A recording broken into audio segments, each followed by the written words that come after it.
Hello everyone, my name is Okonla Victor Lamide, and I'll be talking about a Bible character called Samson. Samson happened to be one of the past judges of Israel.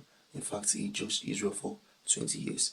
And back then, before the Israelites started having kings, before they had their first king, Saul, they had judges like Gideon, Deborah, we know them, right? So Samson happened to be one of them. So the thing is, the Israelites did evil in God's eyes yet again, and God delivered them to the hand of the Philistines for 40 years. They were oppressed by the Philistines, and God was ready to deliver them. So an angel of God appeared to Samson's mother. Her name was not mentioned in the Bible. So, and it was said to her that she would give birth to a child, that the child would be a deliverer. That's in the 5th verse of Judges chapter 13. So Samson basically was meant to be a deliverer. Even the angel told his mother that he's going to be a Nazarite, even right from her mother's womb. So he had a great destiny. He was meant to deliver the Israelites from the hand of the Philistine. And to achieve this, God gave him divine strength. Even till date, Samson is still the strongest man to ever grace the surface. So he was strong enough to tear apart the mouth of a lion with his bare hands, and was strong enough to slaughter, to kill 1,000 soldiers, a legion, with just the jawbone of a donkey, not a sword, no, the jawbone of a donkey. So he was very strong. But there are some things about Samson.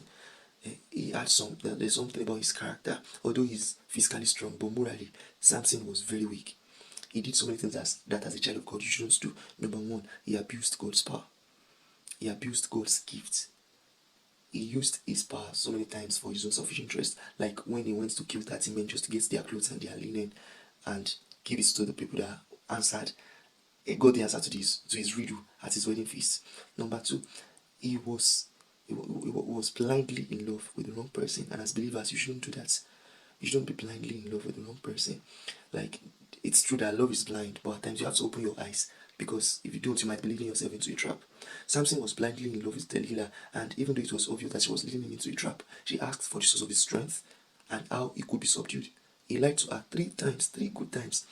He told her the first time, okay, if you tie me with 7 bowstrings that have not been dried, I'll become powerless. She did it.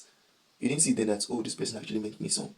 And she kept pestering him till he told her the secrets to his power and how the things to do to make him powerless. And she ended up doing it, and he lost his power. So do not love blindly. And lastly, in Judges chapter 16, verse 28, Samson prayed to God. After he had failed God, he didn't ask for a second chance. No, he asked God to strengthen him yet again, to give him strength one last time for vengeance, to avenge himself. He asked God for strength. And the Bible says in Romans 12, verse 19, that avenge not yourselves. The latter part of the verse says, vengeance is mine, that's God. Vengeance is God's. So as believers, no, you don't take vengeance into your hands. No, you leave it to God.